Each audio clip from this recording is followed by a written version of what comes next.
आज हम लोग पढ़ेंगे ट्रिग्नोमेट्री। ठीक है, ट्रिग्नोमेट्री क्या होता है? ट्रिग्नोमेट्री वो टेक्निक है जिससे हम किसी ऑब्जेक्ट का हाइट निकालने का काम करते हैं। ठीक है, किसी ऑब्जेक्ट का किसी टेक्निक से जब हम हाइट निकालेंगे तो वो ट्रिग्नोमेट्री के सेक्शन के अंदर में आएगा।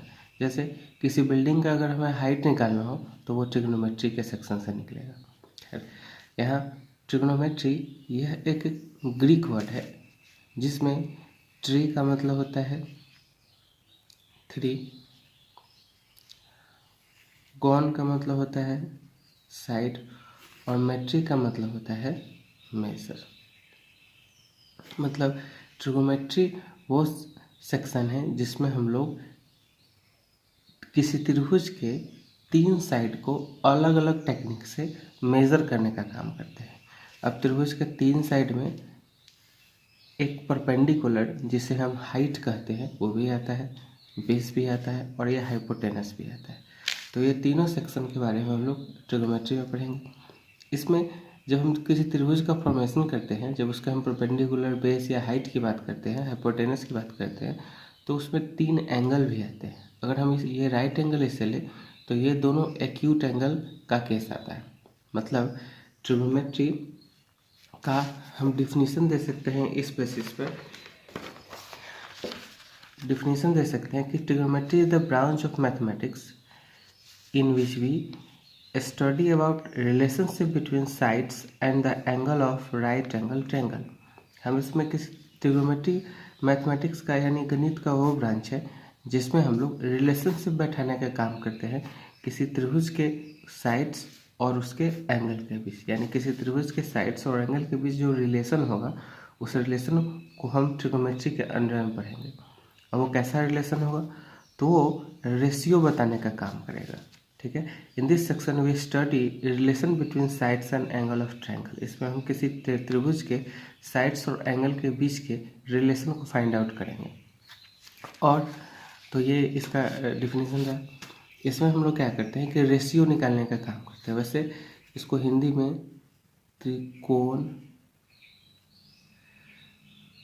त्रिकोणमिति कहते हैं। हिंदी का वर्ड है जिसे हम त्रिकोणमिति कहते हैं। अब इसमें हम किसी त्रिभुज का एक राइट एंगल ट्रायंगल का अगर हम फॉर्मेशन करें तो ये 90 डिग्री का एंगल हुआ। ये दोनों एक्यूट एंगल का केस है, ये दोनों एक्यूट एंगल, ये भी एक्यूट एंगल। ठीक है, ये राइट एंगल। फिर ये त्रिभुज का परपेंडिकुलर हुआ जिसे हम लोग हिंदी में लंब कहते हैं। ये हमारा बेस हुआ जिसे हम लोग आधार कहते हैं। और ये जो त्रिभुज का सबसे बड़ा साइड है इसे हम लोग हाइपोटेनस कहते हैं, जिसे हिंदी में हम लोग कर्ण कहते हैं। और इसके बारे में पिछले सेक्शन में हम लोग फार्मूला भी पढ़े हैं किसी त्रिभुज के हाइपोटेनस, बेस या फिर परपेंडिकुलर निकालने का फार्मूला। तो इसे हम शॉर्ट में लिखते हैं या ठीक से। ये त्रिभुज राइट एंगल ट्रायंगल है, तो इसका ये बेस हुआ, ये हाइपोटेनस हुआ, ये परपेंडिकुलर हुआ। तो हाइपोटेनस निकालने का फार्मूला क्या होगा? h बराबर √p का स्क्वायर प्लस b का स्क्वायर। थोड़ा सा इसे ऐसे भी लिख सकते हैं, h स्क्वायर बराबर p square plus b square. दूसरा, अगर हमें बेस निकालना हो तो बेस बराबर क्या होगा? हाइपोटेनस का स्क्वायर माइनस परपेंडिकुलर का स्क्वायर। यानी बेस स्क्वायर बराबर है, ये रूट नहीं होगा, h का स्क्वायर माइनस p का स्क्वायर। ठीक उसी तरह से p निकालने के लिए हम लोग लिखेंगे h square minus p square, और p स्क्वायर निकालने के लिए h square minus b square. इसे हिंदी में आप h को कर्ण भी लिख सकते हैं। हिंदी वाले कुछ ऐसे लिख सकते हैं कि कर्ण बराबर रूट अंडर लंब का स्क्वायर जोड़ आधार का स्क्वायर। ठीक उसी तरह से आधार निकालने के लिए रूट अंडर कर्ण का स्क्वायर माइनस लंब का स्क्वायर। उसी तरह से लंब निकालने के लिए रूट अंडर कर्ण का स्क्वायर माइनस आधार का स्क्वायर। तो इस तरह से हम फार्मूला को ज्ञात कर सकते हैं। अब किसी भी त्रिभुज का ये जो एंगल होता है, यानी ये इस दोनों एक्यूट एंगल को, अब यहाँ पर हम ये नहीं लिख सकते ये 30 डिग्री है या फिर ये 90 डिग्री हो गया तो ये 45 है और ये 45 है। इसे हम नाम देंगे, कुछ विशेष नाम देंगे। जैसे ये राइट एंगल ट्रायंगल है, इसे हम नाम दे सकते हैं थीटा। ठीक है, या फिर आपको ये हम थीटा भी लिख सकते हैं, अल्फा भी लिख सकते हैं, बीटा भी लिख सकते हैं, गामा भी लिख सकते हैं, कुछ भी लिख सकते हैं, कोई विशेष नाम नहीं।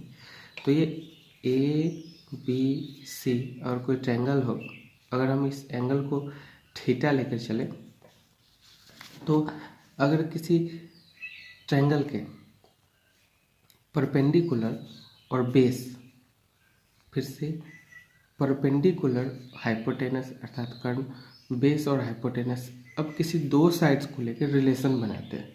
अगर किसी त्रिभुज में राइट एंगल ट्रायंगल में परपेंडिकुलर और हाइपोटेनस अर्थात एच, इसे जरा परपेंडिकुलर को लिख सकते हैं ए बी और हाइपोटेनस को लिख सकते हैं ए सी।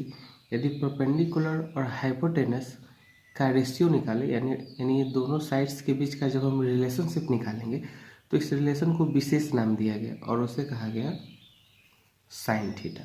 साइन नाम हुआ जो परपेंडिकुलर और हाइपोटेनस के बीच के रिलेशन को दिखाएगा और थीटा इस एंगल को रिप्रेजेंट करेगा। तो ये पहला फार्मूला निकल के आता है कि साइन थीटा बराबर पी बाई एच। परपेंडिकुलर यहाँ पर ए बी है और हाइपोटेनस यहाँ पर ए सी है। ठीक उसी तरह से अगर हम बेस और हाइपोटेनस के बीच के रिलेशन को निकालें, किसी त्रिभुज के बेस और उसके सबसे बड़े वाली भुजा के बीच को रिलेशन को निकालेंगे तो उसे नाम, विशेष नाम दिया गया याद रखने के लिए कॉस थीटा। और चूंकि बेस हमारा बी सी है तो बी सी बटा ए सी। ठीक उसी तरह से अब हाइपोटेनस के साथ ये दोनों का रिलेशन स्टेबलाइज हुआ। फिर से परपेंडिकुलर और बेस के बीच अगर हम रिलेशन निकालें, परपेंडिकुलर और बेस के बीच रिलेशन निकालें, मतलब ए बी बटा बी सी लिखे तो इसका नाम, विशेष नाम दिया गया, इसे कहा गया टेन थीटा। तो इस तरह से ट्रिग्नोमेट्री का ये बेसिक फार्मूला है, ये 3 फार्मूला।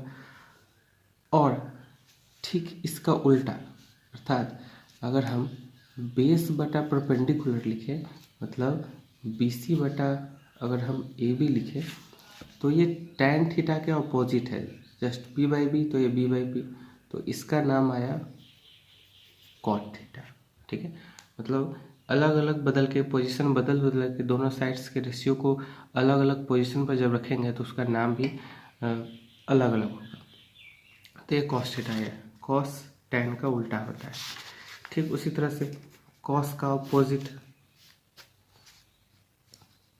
अपोजिट को हम लोग कहते हैं सेक थीटा, और ये कॉस का अपोजिट मतलब एच बाई बी, मतलब ए सी बटा बी सी होगा। ठीक उसी तरह से साइन के अपोजिट को हम लोग नाम देंगे कॉसेक थीटा, यानी एच बाई पी, मतलब ए सी बटा ए बी।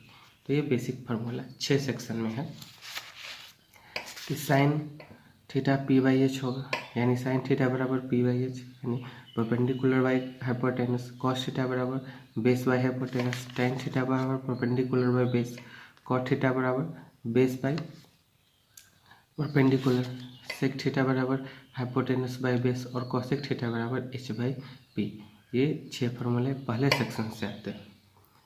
तो यहाँ पर मॉरल ऑफ द स्टोरी क्या था कि साइन थीटा का अपोजिट हमें कॉसेक थीटा मिलता है। साइन थीटा का अपोजिट हमें कॉसेक थीटा मिलता है, तो हम लिख सकते हैं कि साइन थीटा का अपोजिट हमें कॉसेक थीटा मिला। ठीक है, तो ये भी लिख सकते हैं कि कॉसेक थीटा का अपोजिट हमें साइन थीटा मिलता है। ये पहला रिलेशन। दूसरा कि हमने देखा कॉस थीटा का अपोजिट हमें ये सेक थीटा मिलता है। ये बी बाई एच है यहाँ हमने लिखा h/b, जस्ट इसका अपोजिट, तो हम फिर से यहाँ लिख सकते हैं कॉसेक थीटा बराबर 1/सेक थीटा, यानी सेक थीटा को हम लोग लिख सकते हैं 1/कॉस थीटा। ठीक उसी तरह से कि tan थीटा का अपोजिट हमें मिला कॉट थीटा, और कॉट थीटा का अपोजिट हमें निकल के आया tan थीटा। ठीक है, ये फिर से अगले लेवल का ये फार्मूला हुआ सेक्शन 2 का, ये सेक्शन 1 का फार्मूला पूरा। तो ये फार्मूला निकल के आया। tan थीटा और कॉट थीटा के बीच एक और थोड़ा सा अंतर है कि हम लोग tan थीटा को हम लोग लिख सकते हैं sin थीटा बटे कॉस थीटा। क्यों लिखेंगे? जस्ट हमने पढ़ा कि sin थीटा को हम लोग लिख सकते हैं p/h और cos थीटा को लिख सकते हैं b/h। इस रिलेशन को जरा ठीक करें, p/h इंटू h/b, ये सेक्शन कैंसिल, p/b और p/b हमें tan थीटा मिलता है। मतलब tan थीटा का 3 फार्मूला, tan थीटा 1 बराबर होता है 1/cot थीटा, और tan थीटा बराबर होता है sin थीटा बटे cos थीटा के। ये बेसिक नेचर। दूसरा, तो cot थीटा का भी एक और रिलेशन निकल के आता है, ये अपोजिट होता है cos थीटा बटे sin थीटा के। कैसे होगा? तो cos थीटा को हम लोग लिख सकते हैं b/h और sin थीटा को लिख सकते हैं p/h। रिलेशन बैठाते हैं, b/h इंटू h/p कैंसिल, यानी b/p, और b/p हमें cot थीटा मिलता है। तो इस तरह से फार्मूला नंबर 2 सेक्शन का ये फार्मूला रहा। अब इस पर सवाल बनाते हैं, एक एग्जांपल लेते हैं कि ये राइट एंगल ट्रायंगल है जिसमें 2 साइड दिए, जैसे ये 5 यूनिट है। यूनिट का मतलब होता है कि हमें मालूम नहीं है, इसके बदले हम कोई वैल्यू ले सकते हैं कि जैसे हम लोग इसके यहाँ पर 5k लिख सकते हैं। यहाँ पर 5 यूनिट के बदले हम 5k लिखेंगे। तो लेते हैं ये 5k है, k इसलिए लिखते हैं चूँकि हमें यह मालूम नहीं है कि कितना सेंटीमीटर या मीटर का है, यानी फिक्स वैल्यू नहीं है। फिर से ये 4k है, यानी किसी त्रिभुज का चूँकि हाइपोटेनस सबसे बड़ा होता है, इसलिए हम 4 लेते हैं, इसे 5 लेते हैं, और हमें बेस निकालना है। बेस कितना है? तो बेस कैसे निकलेगा? ये हो जाएगा, बेस बराबर क्या होता है, रूट अंडर हाइपोटेनस का स्क्वायर माइनस परपेंडिकुलर का स्क्वायर। चूँकि हमें बेस निकालना है, बेस बराबर h बराबर यहाँ 5 है, तो 5k का स्क्वायर माइनस परपेंडिकुलर यहाँ 4 है, 4k का स्क्वायर। यहाँ k लिख भी सकते हैं या भी नहीं भी लिख सकते। तो ये 25k स्क्वायर, 14 का 16k स्क्वायर, तो रूट अंडर 9k स्क्वायर, और 9 3 का रूट होता है। तो इस तरह से 2 साइड्स अगर दिया हो तो तीसरा साइड आसानी से हम फार्मूला की सहायता से निकाल सकते हैं। तो पहले नंबर वाले सेक्शन में NCERT के आपके बुक में और RS अग्रवाल के बुक में इसी यानी जो फार्मूला हमने अभी पढ़ा उसी बेस पर आपको सारे वैल्यू दिए गए हैं निकालने के लिए। तो ये हमारा रहा सवाल। एक और एग्जांपल लेते हैं, जैसे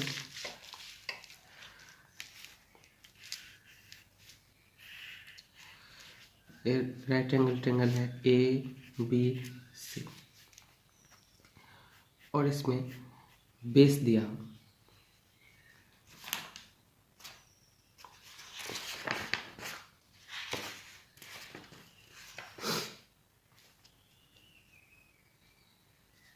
इस सवाल में कहा जा रहा हो कि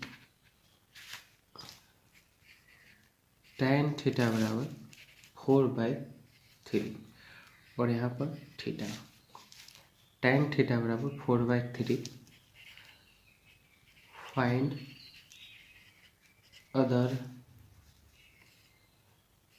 trigonometric ratios of the angle theta, यानी थीटा एंगल के लिए अगर एक दिया हो तो other trigonometrical ratio find out करने के लिए। अदर ट्रिग्नोमेट्रिकल रेशियोज का मतलब होता है कि टेन थीटा दिया हुआ है तो आप साइन थीटा निकालें, कॉस थीटा निकालें, सेक थीटा निकालें, कॉट थीटा और cosec theta. Other trigonometrical ratios का मतलब यही होता है। टेन थीटा गिवन है कि यहाँ पर टेन थीटा बराबर 4/3 दिया गया, और हमने टेन थीटा के बारे में जस्ट पढ़ा कि टेन थीटा बराबर क्या होता है, ये होता है P/B। P/B मतलब कि यहाँ पर इसे P/B लिखे तो परपेंडिकुलर यहाँ पर हमें मालूम है 4 है, तो हम लिख सकते हैं कि P बराबर 4 और बेस बराबर 3 दिया हुआ है। चूँकि यह कोई फिक्स मेजरमेंट नहीं है, सेंटीमीटर या मीटर है, तो इसके जगह पर हम एक वैल्यू लेते हैं के, या नहीं भी लिख सकते बट लिखते हैं।